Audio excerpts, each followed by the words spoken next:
Picture this. It's January 1st, 1863. Right in the middle of the brutal reality of the American Civil War, Abraham Lincoln did something absolutely monumental.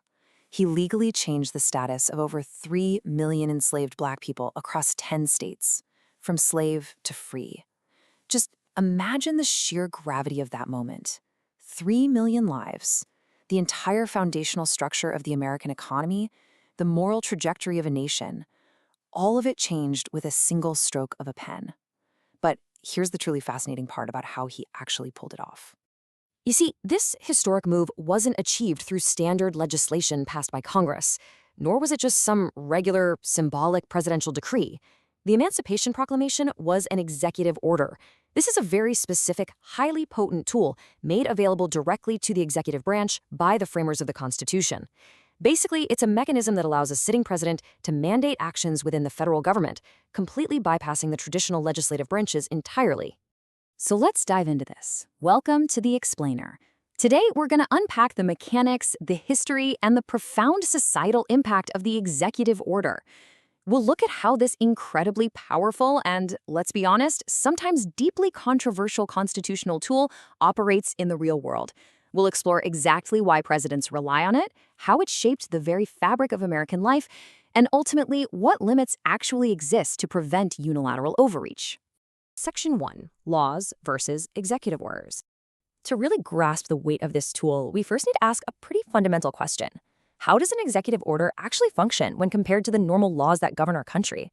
Well, passing a standard law involves a pretty lengthy, arduous, multi-step process. First, a member of Congress has to propose a piece of legislation in the form of a bill. Then, that bill gets bogged down in multiple committees, endless debates, intense lobbying efforts, and just countless revisions. Step 3, it actually needs to be approved by a majority vote in both the notoriously divided House and the Senate. And finally, if it miraculously survives all of that, it goes to the president's desk for a signature. It's a system specifically designed by the founders to be slow, deliberate, and frankly, full of friction. Now, in stark contrast to that traditional legislative process, an executive order is issued without any consultation or permission from Congress. None. The president simply issues it. There are no committee hearings, there's no filibusters, no dramatic floor votes. It's immediate. But here is the absolutely critical takeaway. While an executive order isn't technically a law created by Congress, it carries the exact same weight and is enforced by the federal government exactly like one. So that brings us to the crucial point. Why do presidents use them? Well, sometimes a president feels the absolute need to exert power without dealing with a gridlocked Congress. And sure, in times of genuine crisis, making quick, unilateral decisions can be completely justified to save lives or stabilize the economy. But actually, most executive orders are not responses to sudden national emergencies at all. They're frequently used just to manage the vast bureaucracy of the federal government. Presidents use them to direct federal agencies, either expanding or contracting their power. They determine how strictly certain legislation should be enforced on a day-to-day basis, or they use them to clarify and implement highly complex policies that just need clear operational definitions on the ground.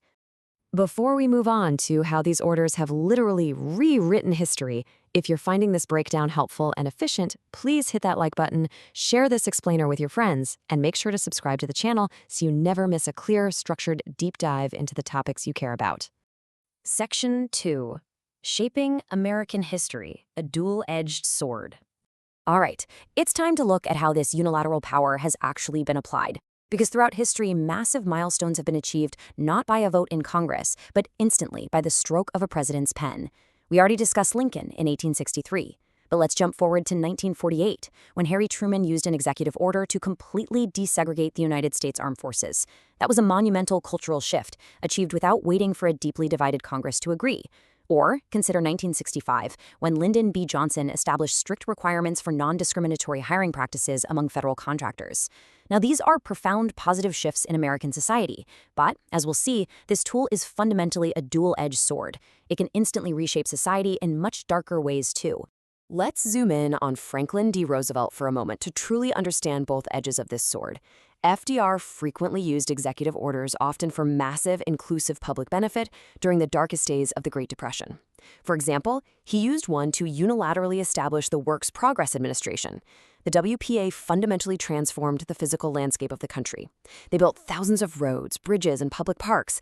It also provided a vital lifeline to the cultural sector, employing thousands of artists, sculptors, and writers to create works of art in public spaces. It was an ambitious, sweeping order that really revitalized the nation's workforce when traditional legislation was just moving way too slowly. However, executive orders have also been used to exclude and divide.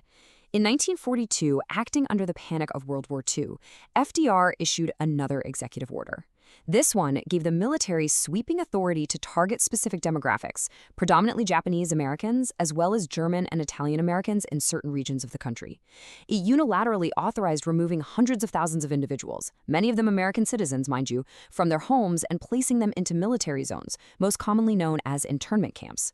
It was a profound violation of civil liberties that entirely bypassed standard judicial or congressional oversight, and it stands today as a stark historical reminder of the severe, sometimes devastating impact of sweeping unilateral power. Section 3. Scope, Extremes, and Expanding Powers. So just how often do presidents actually bypass Congress to use this tool, and is its usage growing over time? Well, beginning in the early 1960s, modern presidents have averaged roughly 300 executive orders during their time in office. FDR, as we just discussed, is a total outlier. Serving for over 12 years through both the Great Depression and World War II, he issued over 3,500 of them. That's a staggering number. And at the very bottom of the spectrum, William Henry Harrison. He issued exactly 0. Though, to be fair, his presidency only lasted 31 days before he died in office, so he didn't exactly have the time or the opportunity to start signing them. But jokes aside, the overall scope of what these orders cover is definitely expanding. Because the U.S. Constitution is somewhat ambiguous on the exact limits of presidential power, modern presidents from both sides of the aisle have been aggressively testing the boundaries. Since Lyndon B. Johnson, presidents have used orders to tackle deeply complex, highly specific modern issues. They've used them for things like creating entirely new faith-based initiatives, establishing sprawling new federal agencies out of thin air to tackle emerging crises, or even circumventing bureaucratic red tape to clear barriers for controversial scientific research. Section 4. Checks, Balances, and Limits. Okay, so if the president has all this expanding unilateral power to act without Congress, what actually stops them from total overreach? Well, the U.S. political system does have built-in safeguards. First, there's judicial review. The federal court system, all the way up to the Supreme Court, can review these orders and actually invalidate them if they determine the president is unconstitutionally overreaching. Second, Congress can fight back by passing new counter laws to effectively override the order, though this is pretty difficult because the president can simply veto that counter law. And finally, successor reversal. When a new president takes office, they have the immediate day-one power to simply tear up and eliminate their predecessor's executive orders. But consider this quote directly from the source material. But in the time it takes for those things to happen, an executive order can go into effect and possibly change the course of history, for better or for worse. You see, the system of checks and balances absolutely exists, yes, but it is intentionally slow. By the time the courts hear a case and issue a ruling, or by the time a deeply divided Congress manages to pass a new law, months or even years can pass. And during that lag, the immediate reality on the ground might already be forever altered by the initial stroke of the pen. Which leaves us with a final provocative thought. As executive powers inevitably continue to expand within an ambiguous constitution, is this swift tool a necessary mechanism for modern progress, allowing leaders to act decisively when a gridlocked system fails? Or is it a dangerous loophole in our system of checks and balances, risking the very fabric of democratic consensus? I really want you to think deeply about that balance of power the next time a major order is signed. Thank you so much for joining me for this explainer. Keep asking questions, and I'll see you in the next one.